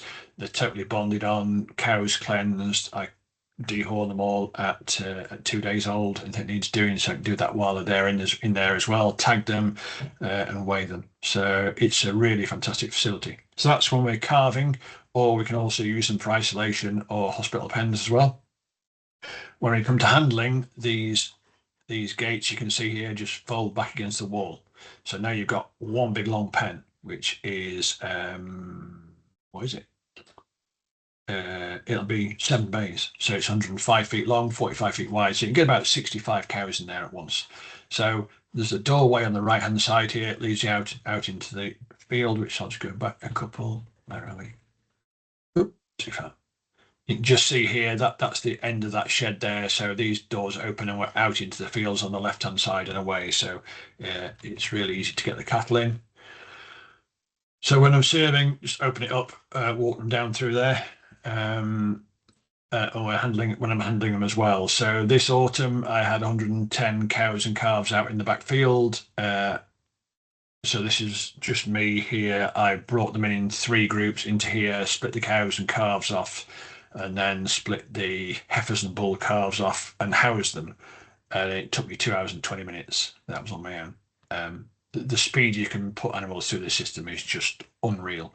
And these pens, so what, rather than taking them all through the crushed area, what I do is push a big load into here, and they, what they call bounce back. So they'll go down there, close the gate at this end, and then they'll all come back up this end. So get them stood at this end here, and then go into the pen, open one of these gates. And the cows have learnt that when I open this gate, I want them to go out into this passageway here. So I'm stood there sort of looking this way, if you like, with the gate open. The cows sort themselves out here and walk off down here because they know they can get out to the bottom, and let the calves pass me on the other side. So the calves will pass on the other side. They see the cows walking down this passageway, so they walk down there as well, and they don't try and come back against you. So you can sort through a packet of 40 or 50 cows with the calves in 5 minutes.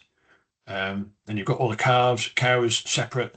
Take those off and put them in the shed, push the calves back up here, sort the bulls out, let's say, let the heifers walk past you and do the same thing again.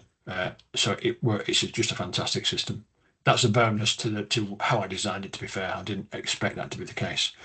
So this is looking at it from the far end of it. So these are the pens just looked at down the far side there. We have an up and over gate there, which is really handy when we've got a group of cows here squashed up.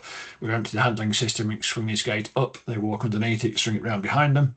Into this area here, which is a round forcing pen, which is brilliant. Most of the time we don't use this very much. So out of a group of 20 cows, there's probably only 2 or 3 we actually have to push through. The rest of them now have learnt they go through this crush, and that's the way out. So that's what they do.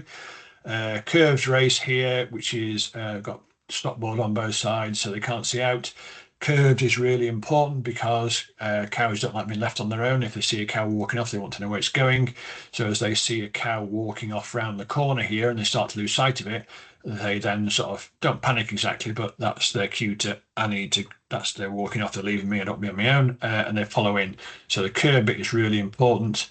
And then an IE chieftain crush here, with a vet box on the back. So this is ideal for serving cows. I'm stood on top of the office roof here, and literally the flask is sort of below me in the cow office. So you literally just walk around the corner with a seam and you're straight into the cow there, which is fantastic. This is a manual squeeze crush. We have electronic weigh cells, EID. So when I'm weighing them on my own, I can probably put 110, 120 an hour through here without. The idea is that you don't run round and you don't use a stick. So you do it calmly and quietly and they get used to it. When you first bring the weanlings through here for the first couple of times, it's really important to let them out here. They run out into the yard next door here between the 2 sheds. Is leave them out there for half an hour and they have a bit of play up and down. And the second time they come through, they're not quite as bad. The third time they hear the ones running up down outside and they start to want to come through. So they actually lead them through. And by the end of the winter, the problem is keeping them out of the crush, not getting them in. But anything that's a problem, you can very calmly use the forcing gate and these curve races, and they naturally come around. So we've got a Gallagher EID system on it, which works really well for us. All of this, all of the crush and all of the this area here, and about half the pens were all grant funded. So we got 40% grant on those when we built it all. These are all concreted into the ground, immobile. This is going nowhere, and this system, if you just keep it something like clean, will be here in 50 years' time, quite literally. Head scoop on it for when we're bolusing. Bolus with high iodine selenium boluses, we know we're very short on that. So this is a really, this whole shed took so long to think about. I had so many arguments with Dad about it. But this is how we built it, and I don't think I'd change a thing. It is unreal. So this is what the animals see. So a quick walk through. So they're coming down this side here, underneath the up and over gate. If they're behaving themselves, they walk into here. They see the animal disappearing around that corner there. So it's, oh, where's she going? I need to follow her. I can just see her still. I can just see her. And that it's really important. That's where the curve comes in. If it's a straight line, they can see them. They'll stop and wait and see where they go. Whereas this curve leads them in. You can see the floor here has got the same patterning on as the feed fence area, and we walk around and into the crush. So when we're doing big groups, we can let them out. So this is the passageway out here between the two sheds. There's a big gate on either end, so it's 150 feet long, 20 feet wide, lots of room to take any amount of cattle you want to push through here. That door is usually open. The quiet ones usually just hang about there, so the animal that's coming into here can see through the crush and see that animal there. And that helps to bring them in. So another better way I found of doing it actually is to leave that gate open and close the header. So the header's just got two bars and they can sort of see through it. They don't really see the bars and they approach that much better. So just as they get close to it, you just open the header and then catch them as they walk into it. If you're going to catch them, if you're just weighing them, it doesn't matter. Just leave it closed. They'll stand on their way. EID will ping itself, weigh will ping, you let them go. So all I have to do is open and close the gates at either end. It works so well. And if we want to isolate anything, we can walk it out here, and the pens on this side here we can put them in here. So when we're PDing, anything in calf goes straight out, anything that's not in calf gets held up here, or anything we need to pull out for the vet or anything else. That's the ID system. This is it from this side. You can see all the hair on the floor. I clip a lot of the backs out during the winter to help them keep themselves cool and clean. Makes a big difference to them. You can see the EID panel on the far side there. It's a pleasant place to work. The other thing that you can see here, this is obviously at night. It's dark outside. We put twice as many lights above the crush here as in the rest of it. Everything's got LED lights in. So I think actually all these pictures are taken in the dark. So you can see how light it is in the sheds, which is fantastic for when you're carving. You can see the far end, the lights aren't on. Fantastic when you're carving, you've got young stock in here. You're not peering into dark corners trying to decide whether that calf's sucking or it's okay or it's flat or whatever. This is taken during the day. Again, back at night again. And you can see the effect that the double lights have at the far end, how much better it is. Big thing. So all this is Temple of Grandin's ideas. Massive thing she says about don't have shadows anywhere. And as you can see approaching this, there ain't any shadows. They're quite comfortable to come through here. Works really well. And then the Gallagher EID tells us all we need to do. You just flick that, download that use a memory stick to the computer, and all the figures are there for us. Here endeth the farm walk. Thank you very much, Mike. The only two questions that I didn't ask, a few people have had to go and they've said thank you very much for sharing your system with us. The two questions were, what ration do you feed the bulls? And linked to the bulls as well is, are the bulls kept entire and finished, or are they castrated? Yeah, kept entire and finished. I've no intention of turning them back out again. No point in castrating them if you're not going to turn them out. You may as well keep the growth potential of the bulls there. The bulls diet is based around that, as good a quality silage as we can, and then just balanced with barley and And beans, I do buy a bit of molasses in just to keep the dust down in the ration and make it nice. I'm allergic to barley dust, so I don't I don't like a dusty ration any more than the cattle do. So that is the only feed I buy in now is molasses. Everything else is on farm. So it can range between sort of 3.5 kilos up to 6 kilos a day of barley bean mix, depending on the quality of the silage and the age and the weight, etc. Okay, and then I think the last question that I've got here is, what age do you wean the calves? Yeah, so the basically we try and keep the calves outside as long as possible. You know, grazing is a fraction of the price of indoor life. So as long as we've got grass out there and they're travelling well, keep them outside as long as possible. They came in on the 21st of October this year. So whatever age they are at that point in time. So we start calving, say mid just after mid-March, and then it's just whatever age they are when they come in at that point. I don't want to keep cows and calves together inside. The calves are well big enough to survive without the cows, so it just for simplicity, really. So that I don't honestly know the average age this year, to be honest. Okay, thank you very much, Mike. Has anybody else got any other questions? I know we've run on a little bit longer than we'd normally do, but I'm sure you'll all join me and say that it's been really informative.